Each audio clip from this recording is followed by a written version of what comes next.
Alright, what's up YouTube? So today we're going to be talking about how to reamp a guitar track or bass track through an actual real guitar cab. So I'm going to go through some of the things that you'll need, talk about what reamping is, and go through the basis of it. Maybe go through some extras, some things that you might want as well. But reamping is when you have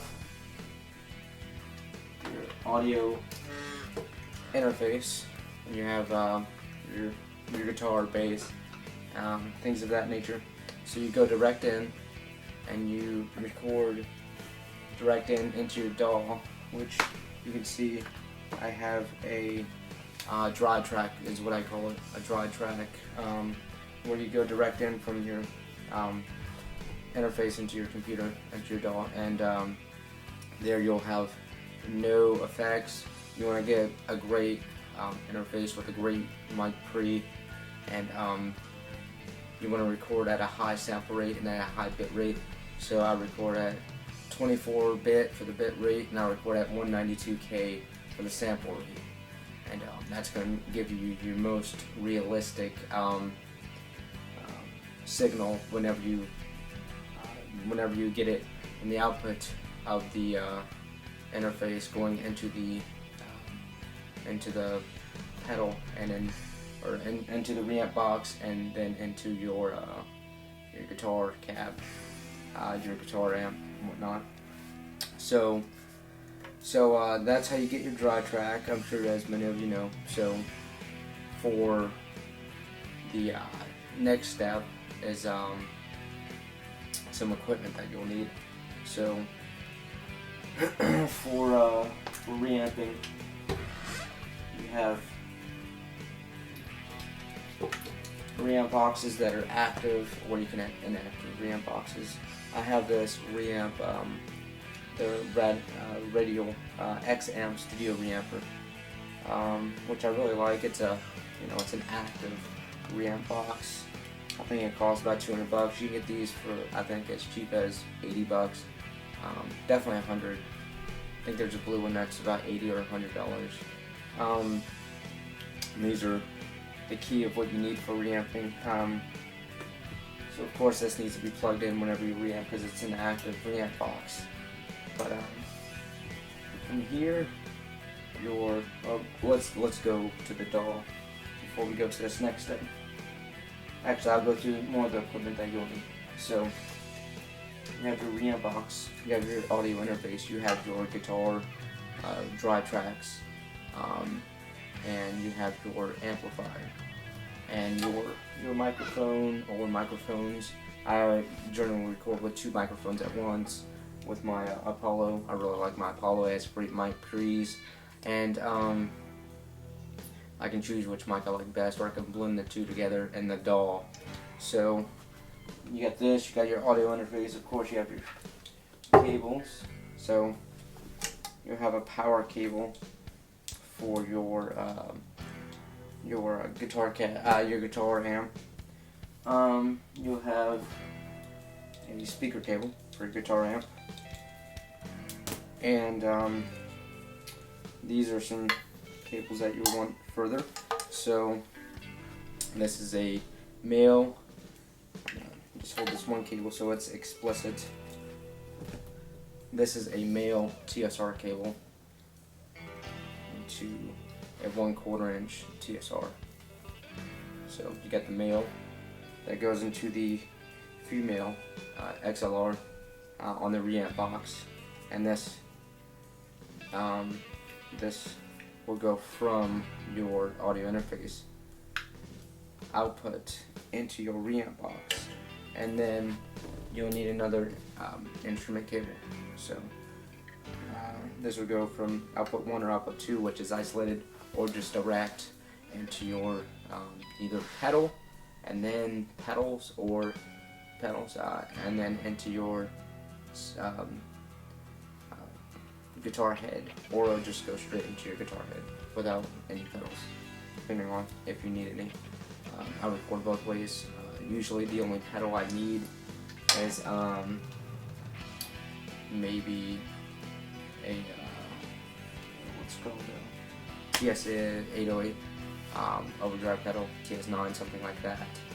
They're pretty nice.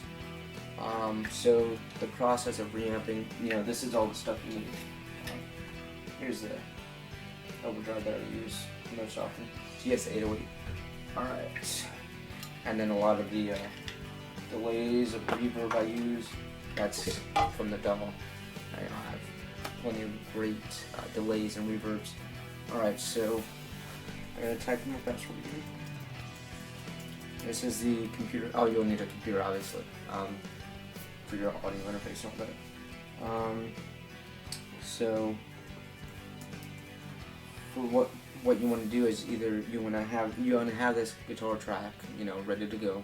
Good thing about dry tracks is you can edit it before you reamp it, and then you can get your tones whenever you want to.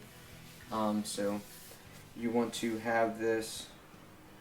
I record mine in mono, my guitar tracks. So you want to have this panned either all the way to the left or all the way to the right. I might zoom in on this. So I pan this. Let's see, negative 60, 64, 63.